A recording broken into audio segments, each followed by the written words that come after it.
Hello, have you ever wondered how to create a custom fit granny square vest? Well, if you have, you're in luck. This video is by request.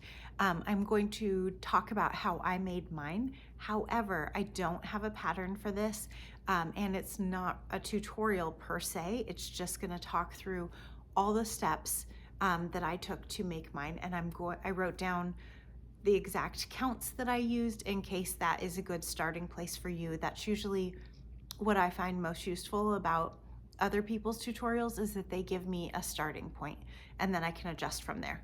Okay, so the vest that we're talking about is this lovely red vest that I made over the summer.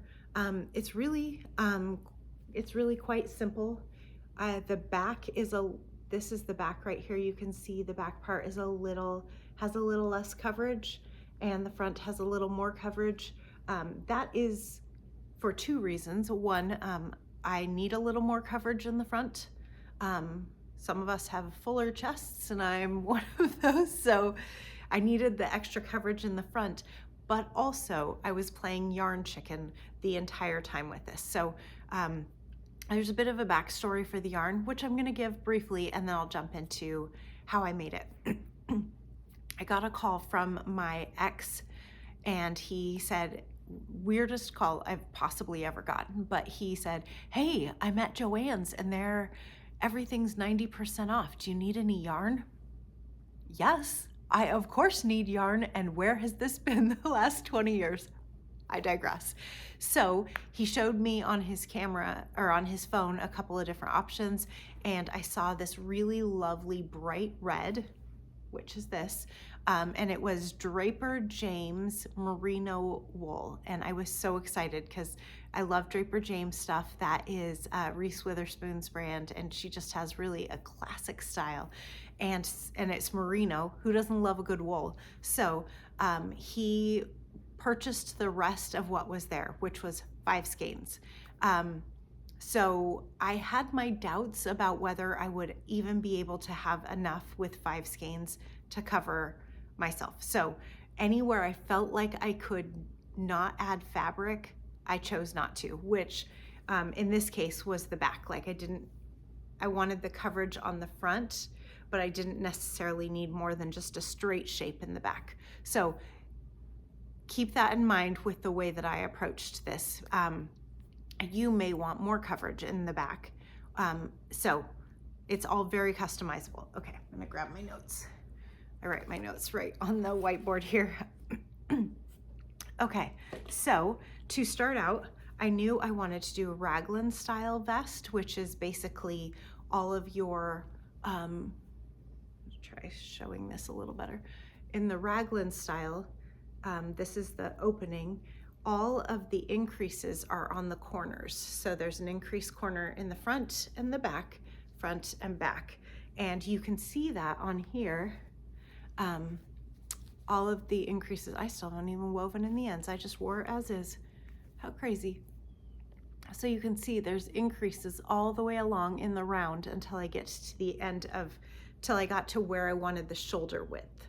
So that's how I chose on how many increases to do for that granny in the round.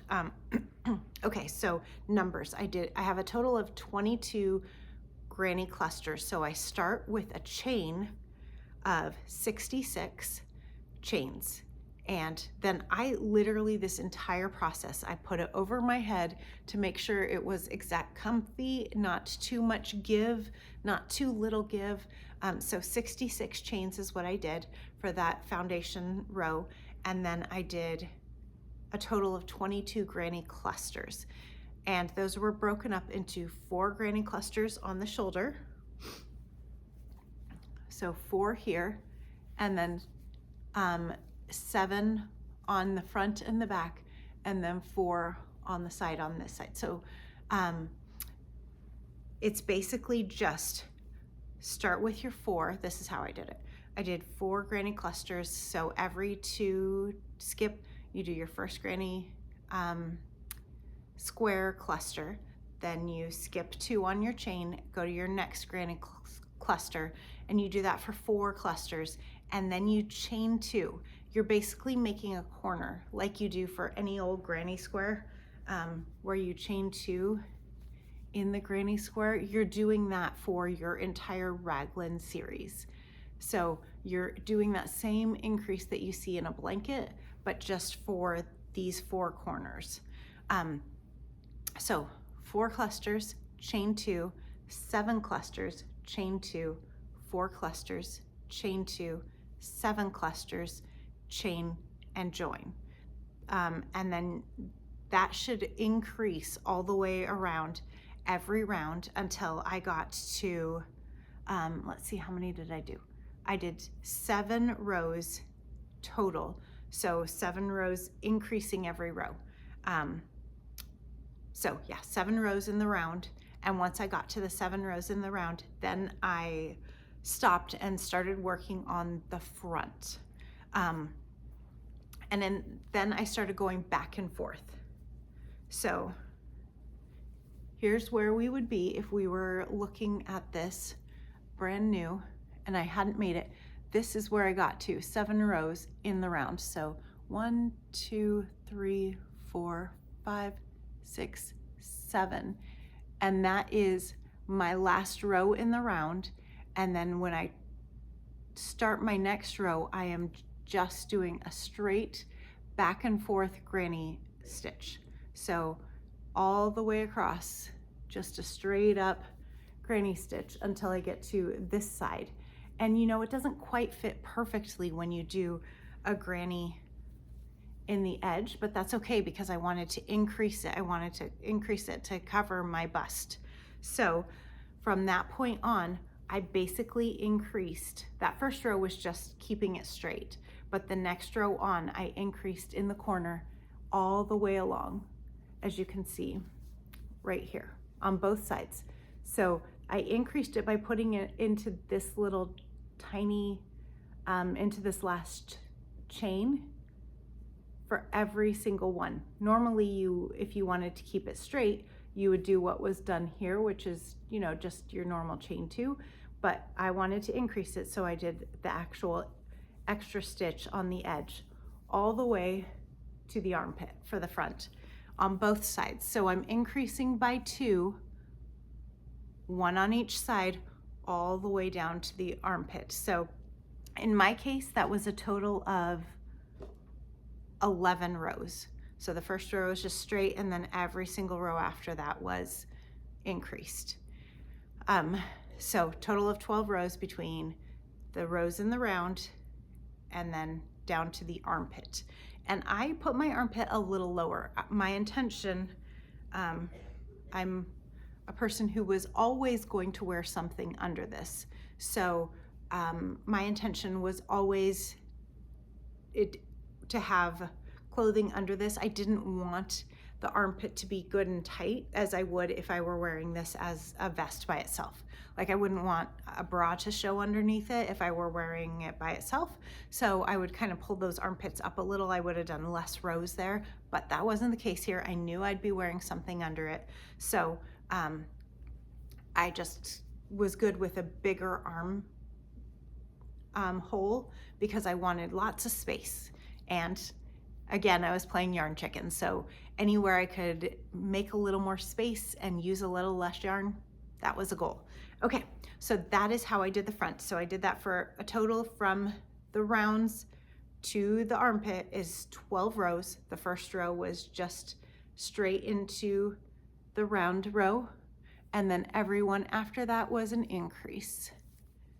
And I just turned it and went back and forth, back and forth. Okay, then I grabbed a new ball of yarn. I'm sure I did not cut because I wouldn't if I didn't have to. And I did on the back side a very similar thing, but slightly different. I told you I was trying to minimize the amount of yarn I use. So instead of doing the increases that you see on the sides for the front, for the back, I kept it just completely straight down.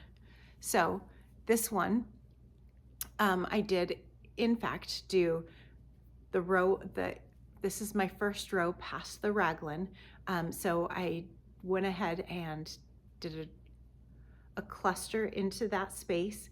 And then the next row, instead of doing a cluster like I did on the front, I just did a chain 3.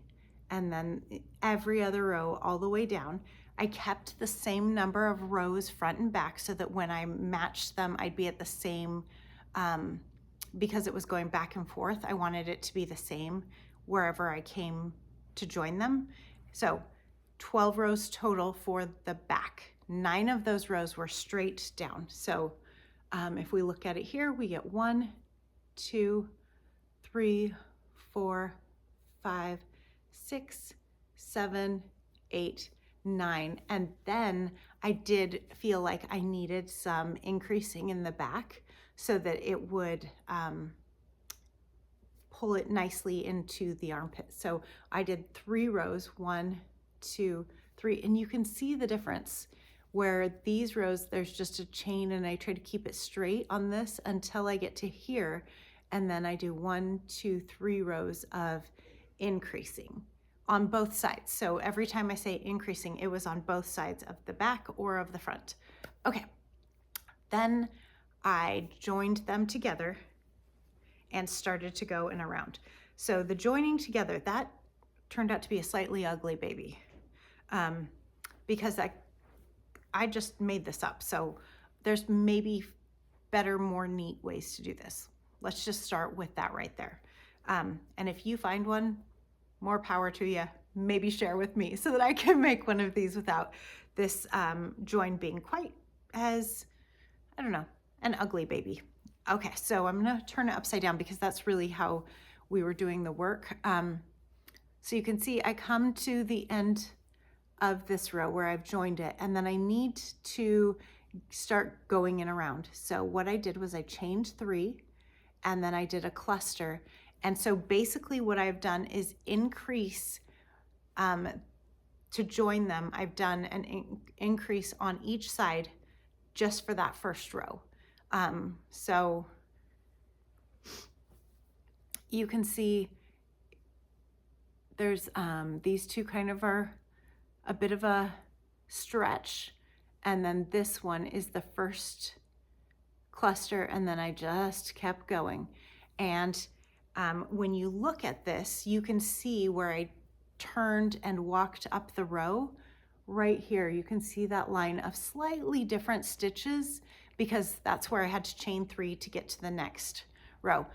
But this is in the armpit, and so I think it's, well, it took me a minute to find it. Like I knew what I was looking for, but it still took me a minute to find it. So I don't think that it's really, you can see it from a distance, like you can see that line. That is where they join in the round, and you go up a level every time. Okay, so then I did, once those were joined, then I went ahead and went in the round. Here's the front again, for 19 more rows? No, 23 more rows.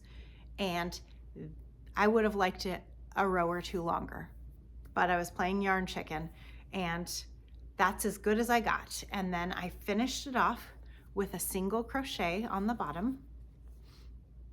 As you can see, I just thought that was enough of a finishing touch that it kind of made it so that the granny didn't curl. It gave it a little more stability on that final edge and kind of made it a little more polished, which I liked.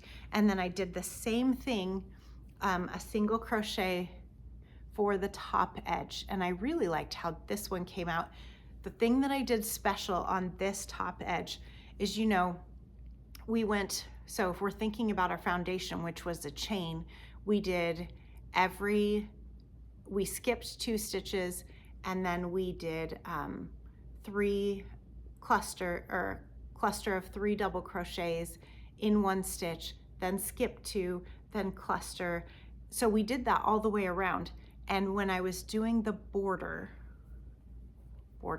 edging of this, I decided to kind of follow that same pattern. Instead of doing 3 in the cluster and 1 or 2 there, what I ended up doing was 2 in each. So I did, let me see what's the best way to show this. sorry. Okay, so I did, there's the edge. Okay, there's 2 into this chain 2 space, and then 2 into the granny space, and 2 into the chain 2, and 2 into the granny. And I did that all the way around and just joined it with a slip stitch, and that is what I call good. As you have seen, as I'm holding this up, there are still places where I haven't joined, put the yarn in all the way. I wasn't sure how much I liked it when it turned out, but I've worn it a couple of times. I finished this over the summer, and then I put it in my wool drawer. I have some cedar planks in there. And so I put it in my wool drawer, and then I pulled it out a couple of times. I've worn it over this winter, and I've really liked it, so I'm probably gonna weave in the ends. I didn't wanna waste the wool if I ended up not liking it. So yeah, I think I should be ready to weave in the ends and call this a fun Christmas vest. I wouldn't be opposed to adding some sort of fun design, like maybe a Christmas tree or something on here. That would be kind of fun, or a star. I don't know, we'll see. Anyway, I hope this has been useful. It is not a tutorial or a pattern because I don't have one, and I really appreciate it when people tell me how to build something to fit my frame. I have a hard time with patterns that I have to guess, would a medium work, a large work, an extra large? Like I don't actually know. My gauge may be off of theirs, all of that stuff. So this is a worsted wool. So I think any worsted would work with more or less these same dimensions. And I always preferred chunkier hooks. I don't think I had my favorite tulip 6.5 then. I think it was the Clover Amour. There's a 5.75 hook that I really, really like for most worsteds. So I believe that is the hook size that I used. Anything else I needed to touch on this? Yeah, so this was Draper James Cozy Wool, 60% merino, 40% acrylic in holiday red. This used all 5 skeins. There was basically none left. I was worried about it the whole time. My foundation row was 66 chains, and then to start the granny square cluster, I chained 2 and did the 3 double crochets into that first joined chain, and then kept going all the way around. So I would love to hear if anyone tries to make this, or if they have a great pattern for a granny square vest, or that would be amazing to see, because well, as you've probably seen, I'm a big fan of the granny stitch in general. I think it looks just awesome all the places. So I hope you are having a wonderful day, and will talk to you. Oh, I'm Amber from Hearth and Hook. Bye-bye.